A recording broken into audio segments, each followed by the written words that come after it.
quase que eu perco meu esboço. Aí já era, perdeu o esboço. Uma vez um seminarista foi pregar numa igreja, e ele esqueceu que estava com o microfone de lapela. Aí o esboço caiu, o ventilador soprou, ele abaixou assim atrás do púlpito, aqueles púlpitos de madeira, e começou a falar um monte de besteira atrás do púlpito.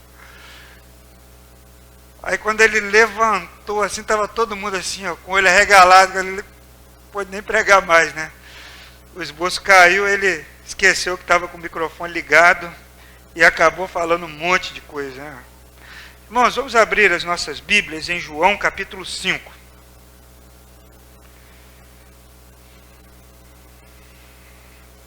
João 5.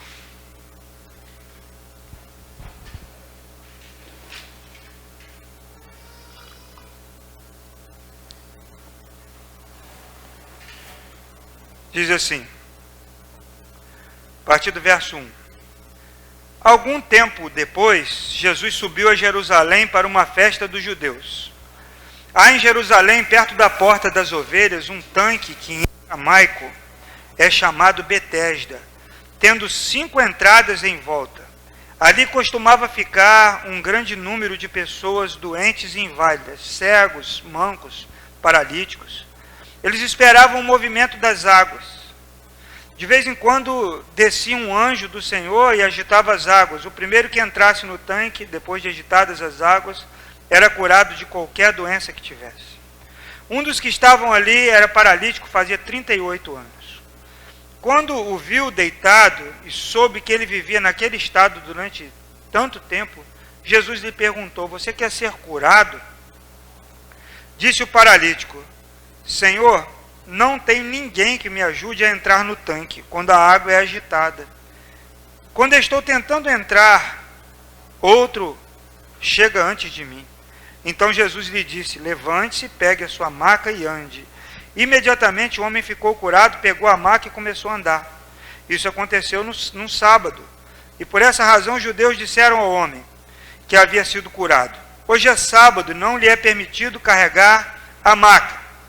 Mas ele respondeu: o homem que me curou me disse, pegue a sua maca e ande. Até aqui. Meus queridos irmãos, esse texto é um texto tão interessante, como semana passada nós dissemos sobre o texto de João capítulo 9. O Evangelho de João é uma coletânea de histórias ali, de acontecimentos, para revelar que Jesus era o Messias e mostrar para os judeus que o Messias havia chegado e os judeus não haviam percebido. E aqui nós encontramos um local onde havia uma fama de que pessoas eram curadas ali. Uma vez ou outra, um anjo vinha, mexia a água, e o primeiro que entrasse era curado. E a prefeitura lá, o governo, viu que aquele negócio era bom, construiu umas varandas, deu uma arrumada, e aí as famílias colocavam lá os seus doentes. Às vezes alguém que tinha dinheiro levava um escravo e deixava lá do lado, e ficava lá pertinho da água. Quando a água mexesse, ele já tinha um escravo para carregar. As pessoas passavam ali, levavam doações de comida, alguns jogavam lá de cima a comida e eles pegavam. Era um lugar insalubre, era um lugar que ninguém gostaria de estar. Mas o nome desse lugar era Betesda, e Betesda significa casa de misericórdia. Formaram ali um local, foi um local que as pessoas ficavam ali. Então era um lugar que ninguém gostaria de ir. Ninguém passava lá, vou passar lá no Betesda para dar uma olhada como é que está a turma lá. Ninguém passava lá assim. Quem estava lá estava doente mesmo. Ou era um escravo que era obrigado a ficar. Ninguém queria ir lá. Quem quer ir no lugar onde está cheio de... No mesmo lugar, você acha que o coxo ia procurar o banheiro? Alguém para ajudar a ir ao banheiro? Vai que quando ele fosse ao banheiro, o tal do anjo mexia a água e ele estava no banheiro na hora que o anjo mexia. Não ia. Então as necessidades, era tudo feito ali, era sujo. Não tinha nenhum funcionário para limpar. Era um ambiente que deixava as pessoas mais doentes ainda, por vários motivos. Um deles é essa sujeira que tinha ali.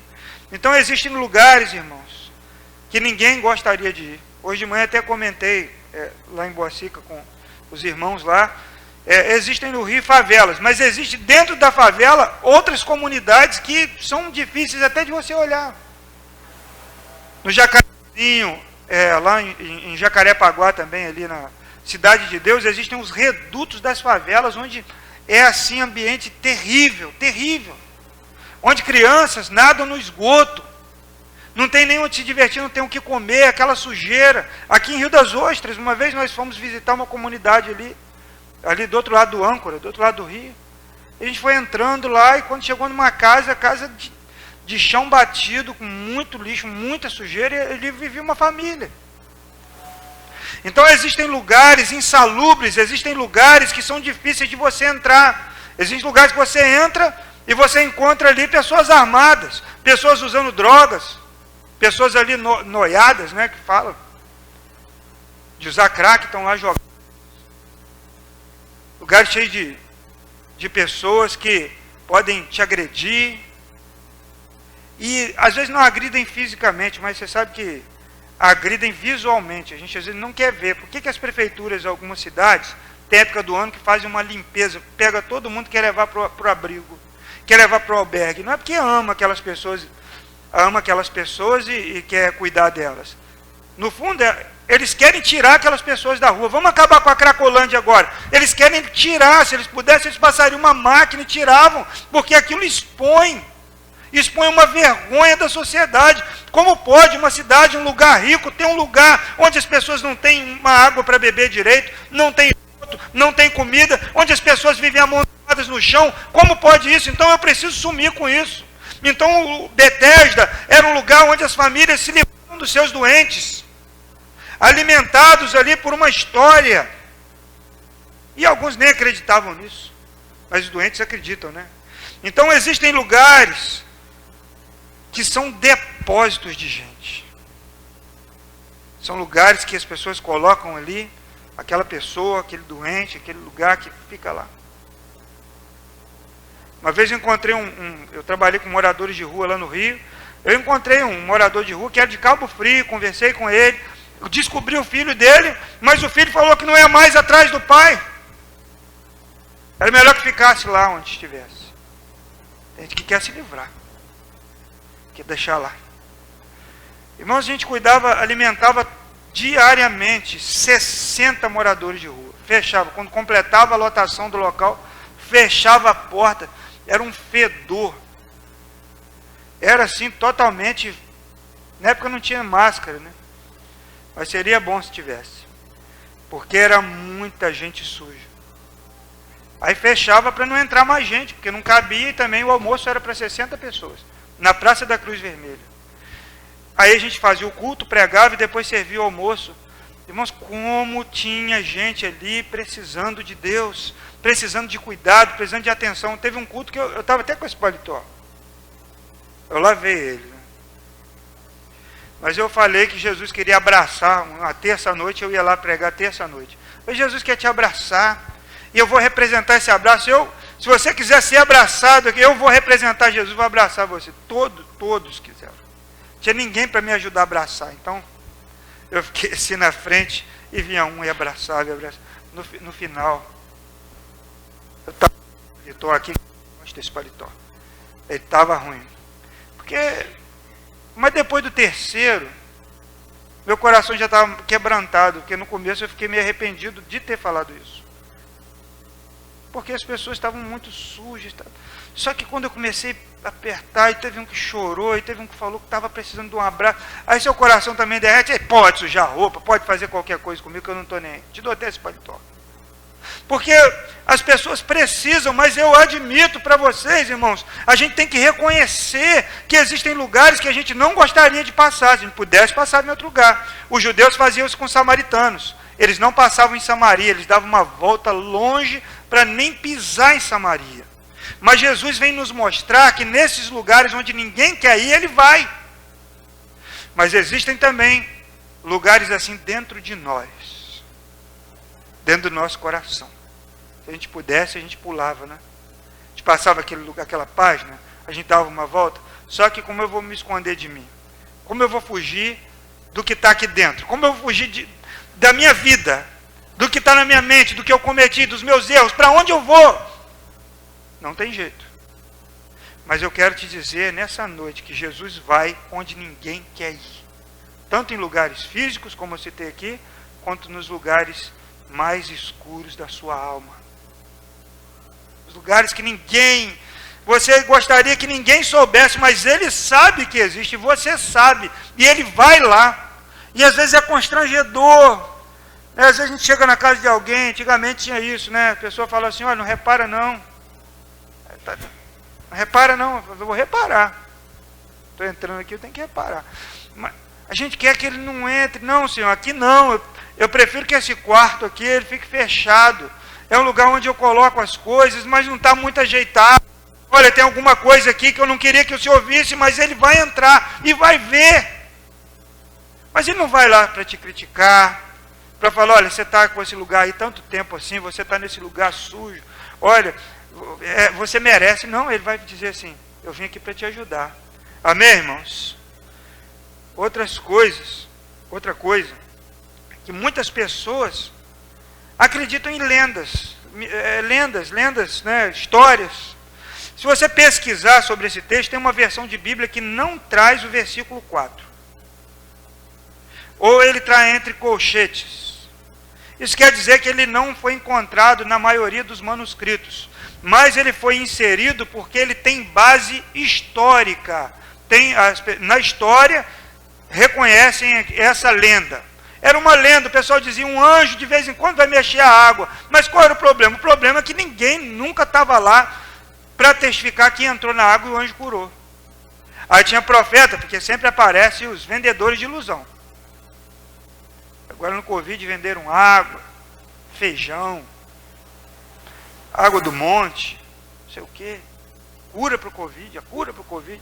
A cura para não sei o quê, faz isso, a cura para a sua vida financeira. Então existe gente que são os vendedores de ilusão. Naquele tempo tinha um profeta que falava, chegava lá, eis que te digo, às 3 da tarde, a hora 9, o anjo vai mexer a água, e provocava um tumulto naquele lugar, as pessoas corriam, começavam a se arrastar para ficar na beira da água, aí um entrava, dizia que a água mexeu, o outro não mexeu, criava um caos naquilo ali. Então hoje, muitas pessoas vivem com os vendedores de ilusão, preferem até assim, preferem viver de ilusão em ilusão. Eu conheci uma pessoa que vendeu uma casa para queimar numa fogueira, mas não é porque ele queria ajudar os pobres, ele queria outra casa maior. Conheci pessoalmente. Ele disse, eu vendi uma casa. Mas, irmãos, é atrás da ilusão, a ilusão de ter mais, a ilusão de possuir. E aí esses vendilhões, eles conhecem a fraqueza da pessoa. Para a vida emocional, eles têm uma resposta. Para a saúde física, eles têm uma resposta. Para a finança, eles têm também resposta. Tem resposta para tudo. Mas na realidade eles não respondem nada, porque são mentirosos, e essas pessoas estavam ali há muito tempo, irmãos, e hoje quanta gente vive atrás disso e morre enlouquecido por causa dessas ilusões religiosas, que estão fora da palavra de Deus, mas as pessoas ficam, eu vou fazer, eu vou lá, eu vou ajoelhar, eu vou comprar, eu vou pagar, porque querem algo rápido a qualquer preço. A religiosidade aprisiona as pessoas sem corrente. Você não vê ninguém sendo arrastado para determinados lugares. Seja para determinadas igrejas evangélicas, para centros espírita, seja para fazer qualquer trabalho em beira de rio. Você não vê ninguém sendo... Eu nunca vi. Alguém assim, com a mão presa e alguém puxando. Você já viu? Já viu alguém com uma arma na cabeça para ela colocar um dinheiro aqui no altar, ou lá no mato? Não tem. Mas é uma prisão que é espiritual, que é muito pior. Porque você vê uma pessoa com a corrente na mão, você vai chamar a polícia, você vai tentar salvar. Você vê pessoas, às vezes, bem arrumadas, cabelo com gel, barba feita, aquele vestido bonito, aquele terno bonito, a pessoa indo, mas no coração dela, ela está dentro de uma prisão. Parece que tem uma bola daquela de ferro. Parece que ela não tem para onde, ela só vai ali, porque a religião, ela cria cadeias. E o Rubem Alves fala isso sobre educação, mas na verdade ele estava pensando sobre a religião. Ele fala que a educação, ela deve não apenas tirar as pessoas da gaiola, mas ela deve quebrar as gaiolas. Na verdade, a religião, Jesus ele vem e tira a gente dessa gaiola, dessa prisão espiritual, e ele destrói a gaiola. Mas a gente quer construir outras. Então eu venho de determinado costume religioso, e eu quero encontrar esse costume religioso aqui na minha nova caminhada. Aí eu começo a procurar. Eu era católico quando era criança. E lá, o padre Eduardo, ele é vivo ainda. Acho que ainda é padre. Deve estar bem velhinho, porque eu já estou, quase... Nem vou falar a minha idade, Vou manter minha aparência de jovem. Mas ele deve estar bem velhinho já. E ele ficava lá na porta, as pessoas beijavam a mão dele, mão cheirosa. Tem que destacar. Ninguém tinha sabonete naquela época de erva doce. Mas a mão dele era muito limpa, aquela mão branca. Todo mundo parava na porta. Aí, você vem com essa imagem, com esse tipo, você quer encontrar algo parecido, porque a gaiola externa foi quebrada, mas a interna não foi quebrada. Você quer fazer uma promessa: Senhor, se o Senhor me der isso, eu vou fazer tantas orações no monte. Mas lá você fazia novena. Agora você faz no monte. Aí você não tem mais nenhum ídolo na parede. Você fala, não vou mexer com esse negócio de ídolo mais, agora Jesus me libertou. Mas aí você só gosta de orar se for em determinado endereço. Só ora no monte se for em determinado monte. Só ouve se for determinado pastor. Então você constrói outros ídolos. Nosso coração é uma fábrica de ídolos. E os religiosos, eles sabem disso. Eles não são bobos, não. Eles estudam, irmãos. Se você procurar aí nos podcasts, aí tem uma entrevista no 2 Dedos de Teologia, ele fala com um professor de hipnose. Psiquiatra, professor de hipnose nas faculdades aí. Ele fala que muitos líderes religiosos já fizeram um curso de hipnose. E que ele percebe em muitos encontros coisas que ele ensinou lá. E o que ele fez para acabar um pouco com isso? Ele não é cristão, não. Mas ele falou que líderes religiosos só podem fazer o curso com ele se saírem na foto de conclusão do curso. Aí muitos não querem mais fazer o curso com ele, porque não querem sair na foto. Então eles criam comandos, eles botam uma musiquinha, porque a religião adora controlar pessoas. E Paulo disse que ia chegar um tempo em que iam fazer negócios com a nossa fé, iam negociar com a nossa vida. E aqui no tanque de Betesda nós vemos ali pessoas aprisionadas, presas, gente que está atrás desse milagre, mas ele nunca chega. O que a Bíblia diz? A esperança que se adia, ela faz adoecer o coração. Com o passar dos anos, além da doença física, a pessoa fica com a doença na alma, porque nunca vê aquele milagre chegar. Eu conheci tinha uma amiga, era próxima na época, o esposo dela era nosso colega de seminário, muito amigo nosso. E ela questionava aquela música que o André Valadão gravou, Hoje o Meu Milagre Vai Chegar. Mas não chegou hoje. Ela dizia, eu cantei com fé, mas o meu milagre não chegou. Hoje o meu milagre vai chegar. Não chegou. E quando o esposo dela ficou doente, ela cantava, o milagre chegou, e sabe o que aconteceu? Ele morreu, com 32 anos de idade, não chegou o milagre, com 2 filhos pequenos, o milagre não chegou. Então, isso eles vão alimentando isso, mas não chegou por quê, pastor? Me pergunta, aí o pastor vai falar com ela, vai falar assim, olha, não chegou porque você não orou direito. Porque a culpa eles colocam na pessoa, entende? Nunca é de quem cantou, de quem pregou. A culpa é sua. Você não orou, porque você não fez aquele sacrifício que precisava fazer, porque você não sabe, você não congregou, você não foi não sei aonde, você não fez não sei o que, você não teve com tal pessoa. Sempre vai faltar alguma coisa, mas é do seu lado. Então, a religião coloca ainda a culpa em você, porque o milagre não aconteceu. A alma adoece, irmãos, a alma adoece. E aqui, nós vemos que no verso 6, o texto diz, no verso 5 diz que havia um homem ali que estava ali há 38 anos. Perguntei hoje aos meninos qual a maior fila que eles enfrentaram. O Pedro disse a fila para para tomar vacina. É um menino de 12 anos, né? 11 anos. A maior fila que ele enfrentou foi a da vacina, realmente estava. Mas qual a maior espera que você já teve na sua vida? Esse homem estava há 38 anos. Imagine que a cada semana, cada 2, 3 dias, um gritava, o anjo mexeu a água, e outro pulava na frente. E ele andava um pouquinho, não conseguia chegar. Ele, mais um dia, mas amanhã vai de novo. Alguém dizia, olha, o anjo vai voltar. E o anjo ia lá, supostamente mexia a água, ele não conseguia de novo. 38 anos. Isso vai adoecendo a alma. Vai perdendo a esperança. Vai perdendo o rumo das coisas. E o texto diz que quando Jesus soube que ele estava ali há tanto tempo, Jesus foi lá e falou com ele. Tinha uma multidão. Então, tem gente que fala, por que ele não curou todo mundo? E um dos motivos do anjo ser duvidoso é porque Jesus não chegou lá e não mexeu a água. Se ele quisesse, ele ficava ali com a mão, ó. E a onda? A água mexia. Enquanto não entrasse o último, ele não parava. Ou ele dizia, anjo, vem aqui, balança a asa e mexe essa água. Mas ele não fez isso. Mas ele soube de uma história. E diante dessa história, ele foi lá e conversou com esse homem. E o que eu quero dizer aqui com isso é que Deus sabe de você. Deus sabe da sua história. Deus sabe de tudo que se passa na sua vida. Aquilo que tira o seu sono, aquilo que te atormenta.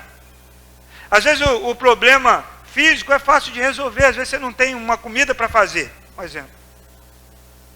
Você vai, pede para alguém, ou vai ali e compra. Ou você não tem a roupa para usar em determinada situação. Isso deixa a gente triste. Imagina você querer fazer uma comida para sua família e não ter ali. Só que é um problema externo e que não é tão difícil de resolver. Agora, existem coisas na nossa alma que não se resolvem facilmente. Problemas que nos levam a querer tirar a própria vida. Quantas pessoas já passaram por isso? Hoje eu estava ouvindo um podcast de um professor. Ele, na véspera que ele gravou, ele recebeu a notícia que estava com tumor. Ele já tinha pouca visão, já tinha perdido, já por causa de coisa na retina, já tinha perdido, já estava só com 14% da visão. Do olho direito e do olho esquerdo também, um pouco. E aí ele descobriu lá, que um dia antes da gravação, que ele estava com um tumor atrás da retina, um tumor raro. E ele, os entrevistadores lá, pensando que ele era ateu, né? Ele começou a falar sobre fé. Começou a falar e realmente é uma pessoa que fala assim muito palavrão. Mas quando ele começou a falar da experiência dele, quando recebeu aquela notícia, e falou assim, não é o fim da linha, a minha fé me mostra que não é o fim da linha, que eu vou poder continuar, então o que eu vou fazer até isso se fechar? Eu vou olhar mais para os meus filhos, eu vou olhar todos os pôr do sol que eu puder ver, eu vou ver o pôr do sol mais vezes, e vou esperar, porque não é o fim da linha. Aí ele mandou um Jó para dentro, né? Jogou um Jó na conversa. Falou, Jó se ferrou todo, mas não era o fim da linha, não era. No final Deus deu uma nova história para o Jó. E ele falou, eu acredito que a partir dessa experiência, desse tumor raro, ele falou, tanta gente podia acontecer, mas aconteceu comigo. Ele falou, quando alguém fala assim, 1 em 1 milhão, esse 1 sou eu. 1 em 1000, sempre. Ele falou, sempre é assim. Então eu fui esse 1 em 1 milhão de um tumor raro, atrás da retina, que pode tirar a minha visão, só que eu não vejo isso, pela fé, como o fim da linha. Mas pode ser um recomeço. E ele gravou, ele falou que participou de uma entrevista com um cego, que é o presidente da Associação de Cegos, né, acho que é nacional. Ele falou assim, eu posso ressignificar a minha vida a partir dessa experiência. Irmãos, existem dores que são para nos transformar.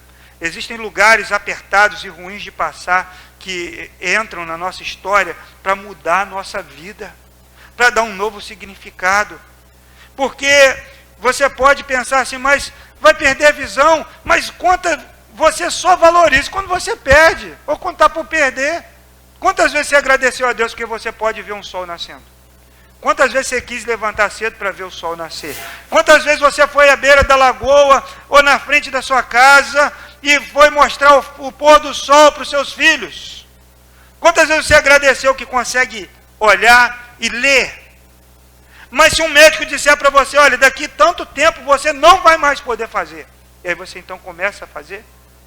Então eu quero convidar você para valorizar a sua vida, valorizar a sua visão, a capacidade de respirar. Hoje muita gente gostaria de respirar. Hoje celebra quando a pessoa começa. Eu estava lendo lá uma postagem daquele Nemer, né? Esqueci o nome. Como é que é o nome dele? O Nemer. Jonas. Falando que a mãe dele começou a melhorar, ela ia sair do respirador e você nem agradeceu, porque você consegue respirar sem ajuda nenhuma. Já pensou nisso? Então, irmãos, quando Deus olha para nós, Ele vê muito mais do que o problema físico, porque o nosso problema maior não é físico, é espiritual. É muitas vezes que vivemos afastados de Deus. Temos até algum vínculo religioso, uma coisinha assim, mas vivemos afastados dEle, não temos compromisso com Ele. Esse é o real problema do homem. O real problema do homem e da mulher não é a falta de visão, a falta de comida, a doença, o lugar que mora, a família que veio. O problema da pessoa é quando ele está afastado de Deus. E Jesus então vai lá e encontra você. Ele sabe da sua luta e do seu problema. Ele sabe. Isso é motivo para glorificar a Deus, viu? Porque quando... pode ser o vizinho saber, pode ser o pai saber, seu tio, sua avó. Mas esses muitas vezes não podem fazer nada por você. Mas Jesus pode. Amém? Jesus pode. E aquele que pode fazer alguma coisa, Ele se importa com você. E Ele ouve o seu clamor. Às vezes é um gemido, às vezes é um suspiro. Quantas palavras são substituídas por um suspiro? Quantas palavras são substituídas por uma lágrima que rola no rosto? Por alguma situação que só você sabe.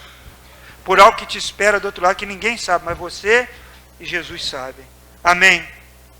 Ele se importa com a sua história. Amém? Ele se importa com a sua vida. E aí ele vai lá e pergunta para o homem, no verso 6, você quer ser curado? Você quer ser curado? Aí o paralítico disse assim, Senhor, não tenho ninguém que me ajude a entrar no tanque quando a água é agitada. Enquanto estou tentando entrar, outro chega antes de mim. Jesus não perguntou assim, por que você não entrou na água ainda? Jesus perguntou isso para ele. Por que você não consegue alcançar a água quando o anjo mexe? Jesus perguntou, você quer ser curado? Mas ele não sabia mais responder, porque a doença na alma dele já tinha tomado conta, a esperança no lugar errado, ele colocava a esperança no tal do anjo. E aquilo ali já tinha dominado a vida dele, ele não era capaz de dizer, sim, eu quero ser curado. Como um cego que Jesus encontrou na beira do caminho, o que você quer? Ele falou, eu quero voltar a ver. Jesus falou, eu quero. O leproso disse assim, se você quiser, eu posso ser curado. Ele falou, eu quero ser curado. Agora esse homem aqui, Jesus perguntou, você quer ser curado? Ele falou, eu não tenho alguém. Então, é o tipo de pessoa que começa semana passada a gente falou de alguém que coloca a culpa nos outros do que aconteceu. Quem pecou? Ele ou seus pais? Era uma história lá do Antigo Testamento, que dizia se comendo uvas verdes os pais se embotarão os dentes dos filhos. E Deus disse que não. Cada um vai responder pelo seu próprio pecado. Aqui nós encontramos alguém que é diferente. Ele coloca a esperança dele em outra pessoa. Em alguém que eu não posso ir porque ninguém me carrega. Eu não posso ir porque ninguém me dá um dinheiro para eu começar um negócio. Eu não posso fazer porque ninguém levou o meu currículo. Eu não posso fazer porque ninguém me indicou. Eu não posso fazer porque ninguém me leva. Então começa a colocar a culpa do seu fracasso em alguém que não fez algo para você. Por que você está assim? É porque ninguém me leva lá, ué. Por que você está desse jeito aí? É porque ninguém me indicou. É porque não desengavetaram o processo, é porque não levaram o currículo para a pessoa certa. Então eu estou assim. Então, Jesus não dá nem atenção para esse. Porque tinha gente lá, irmãos, ricaço, que estava lá sentado lá, doente, mas tinha lá do lado um escravo de plantão. Fala, fica de olho, quando mexer água você me carrega. E pegava e levava. Mas esse homem aqui não tinha quem pegasse. Então, quando você não tem ninguém para ajudar você, Jesus é o seu alguém, amém? Ele é aquele que te ajuda. Ele disse, eu não tenho alguém que me leve. Jesus é o seu alguém. Jesus é o meu alguém, ele me ajuda. Ele me socorre. Ele está sempre disposto a me ajudar. Então é só você dizer, sim, eu quero, Senhor. E aí Jesus disse para ele, levante-se, pegue a sua maca e ande. E o texto diz que imediatamente aquele homem ficou curado. Imediatamente. Não teve fila. E tem espera que é bravo, né? Alguém passa na frente. Alguém... Você está lá na fila, o maior tempão, vem alguém e pula na sua frente. Ele fica bravo, não fica? E quando é a vaga do estacionamento, você liga seu alerta aqui, esperando o outro sair. Quando aquele cara sai lá e vai embora, vem o outro e... dá vontade. Aí você, não é possível, né? Que ele fez isso. Ele entrou na vaga que eu estava esperando. Está lá com peso, com o neném no colo, está lá Luana, com um aqui querendo no colo, o outro aqui no colo, vai alguém. Por que entrou? Por que ele entrou na minha frente? Quer saber? Por que ele entrou na minha frente? E esse homem experimentava na vida dele sempre alguém furando a fila, sempre alguém indo na frente dele. Então ele dizia assim, quando eu vou, alguém já foi. Quando eu tento ir, alguém já entrou na minha frente. Eu não tenho quem me ajude. Eu estou sozinho aqui. Então, você pode estar no meio de uma multidão e se sentir sozinho e dizer que não tem alguém. Você pode estar no meio de uma galera e você dizer, eu não tenho ninguém que faça nada por mim, e às vezes não tem mesmo. Então, para isso, você precisa de Jesus. Amém? Você precisa entregar a sua vida para Jesus. Você precisa ter um encontro com Ele, porque é nesse encontro que tudo muda. Ele diz, levanta, pegue a sua maca e ande. E o texto diz, imediatamente o homem ficou curado, pegou a sua maca e começou a andar. 38 anos depois que ele foi para lá, a gente não sabe se 38 anos, se antes, algum tempo antes, ele já estava lá. Mas 38 anos ele foi para lá, para o tanque. Ele já era doente. E ali Jesus então faz um milagre extraordinário. Algo maravilhoso, ele transforma a vida daquela pessoa. Porque quando você coloca um coxo para andar, um paralítico para andar, você não está só fazendo ele andar, você está fazendo ele retomar a vida dele, recomeçar, para ele cuidar da casa dele, para ele trabalhar, para ele visitar pessoas, para ele se locomover. Imagine você sem o seu poder de ir e vir, como é que você seria? É difícil, não é? Quando eu quebrei essa perna aqui, eu só quebrei essa perna, os braços eu quebrei os dois, mas essa perna só que eu quebrei, graças a Deus, a outra está inteira. Como era difícil ter que me locomover uns meses de cadeira de roda, porque eu também quebrei, no mesmo acidente eu quebrei a clavícula, então não dava para andar de muleta. Aí eu fiquei ali uns 2 meses ali, com a cadeira de roda. Eu precisava sair, não dava, negócio difícil, e depois com a muleta. Aí ia subir no lugar aquela muleta, e quando escorregava a muleta, como é difícil você estar com a sua mobilidade limitada. Agora imagine, naquele tempo não tinha cadeira de roda. Precisava de alguém para tudo, né? Eu tenho uma tia que viveu com o cunhado dela que era coxo das pernas. E ele não usava cadeira de roda, ele usava um cacetinho assim, o joelho dele, o pé dele era grosso assim. E como era difícil lidar. Agora esse homem teve a sua história transformada quando ele se encontrou com Jesus, porque Jesus o curou. Jesus devolveu a ele o direito de ir e vir, irmãos. Devolveu ele a liberdade. E não é só quem está com problema na perna que perde a liberdade de ir e vir. Às vezes uma pessoa que deve. Às vezes uma pessoa que está com depressão. Às vezes uma pessoa que está com crises de ansiedade, síndrome de pânico. Ela também fica sem conseguir ir e vir. Ela está perfeita no seu corpo físico, mas ela não consegue sair de dentro de casa. Um dia eu fui visitar uma pessoa com calor. E ela estava de pijama debaixo do cobertor, ali no sofá, as crianças fazendo aquela bagunça, correndo, alguém lá fazendo comida e ela lá. Levanta, dá uma caminhada no quarteirão. Ela dizia, eu não consigo, por que eu não consigo? Existem coisas que são na sua alma que também limitam você de ir e vir. E Jesus quer te libertar também disso, amém?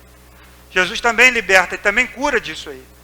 Não é? Sei que está na moda, às vezes a pessoa ficar com essas coisas, tem muitos casos, acaba entrando na moda. Mas eu quero te dizer uma coisa, Jesus veio para libertar. E E a Bíblia diz que quando ele liberta, a pessoa é verdadeiramente livre.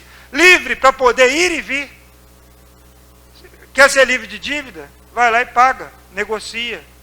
Qualquer pessoa que estiver devendo, vai lá e fala, ó, posso te pagar tanto por mês. Pronto.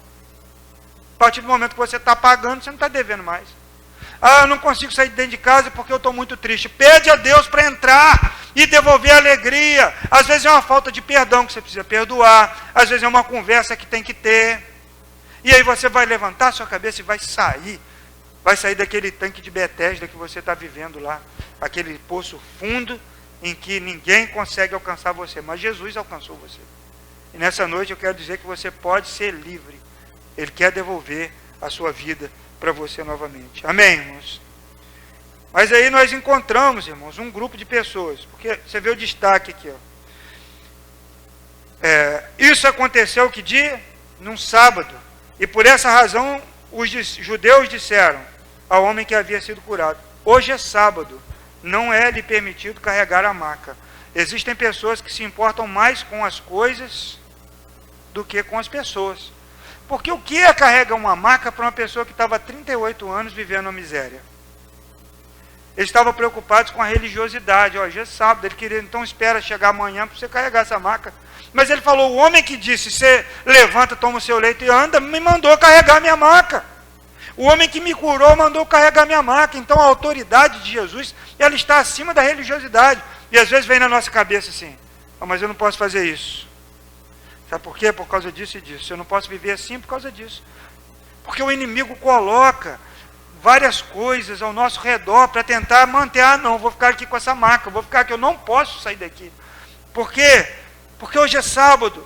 Não, porque hoje não é o dia. Não, porque eu tenho isso. Porque eu tenho essa pendência. Porque eu vivo assim, eu vivo daquilo. Mas Jesus disse, levanta agora, toma o teu leito e anda.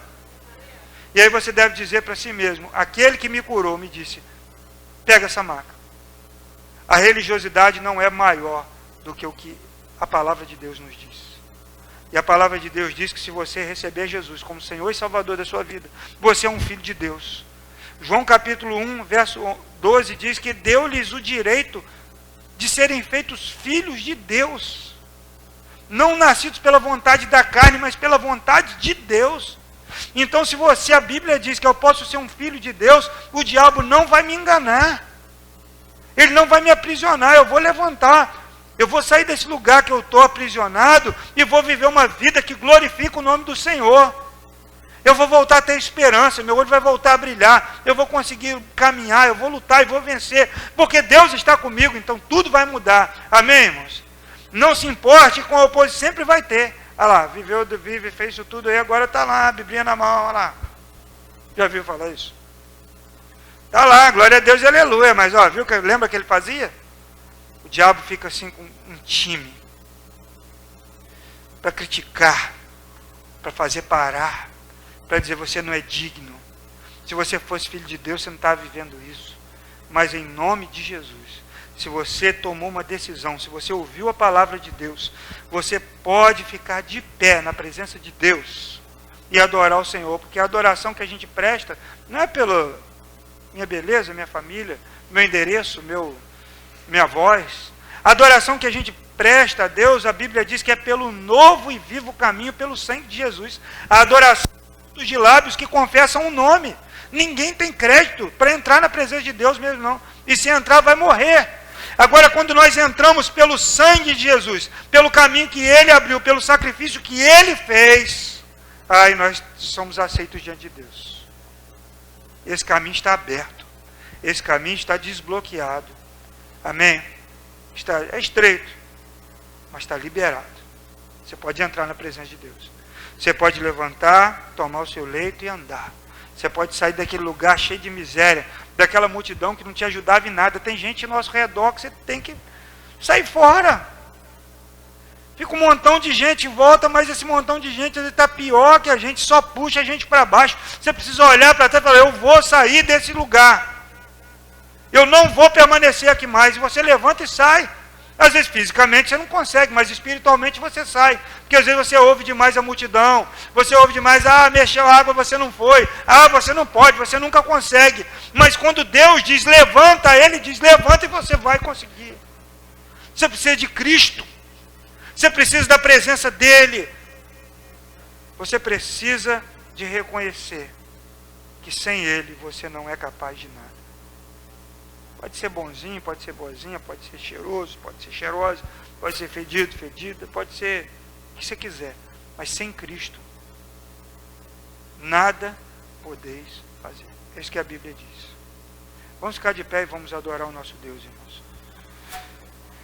Sabe, não saia daqui nessa noite sem colocar diante do Senhor a sua vida, o que te limita, o que te prende, o que te deixa num lugar que é desagradável, é sujo, que nem você gosta de estar. Entenda que não é fisicamente, que a sua casa pode estar a mais cheirosa do mundo, mas o seu coração pode ser um lugar cheio de coisas ruins, que você não gostaria que ninguém conhecesse. Você teria coragem de abrir o seu coração hoje para alguém visitar? Deixa eu abrir a porta. Senta aqui. E você teria coragem de abrir a sua alma e convidar alguém para entrar, puxar uma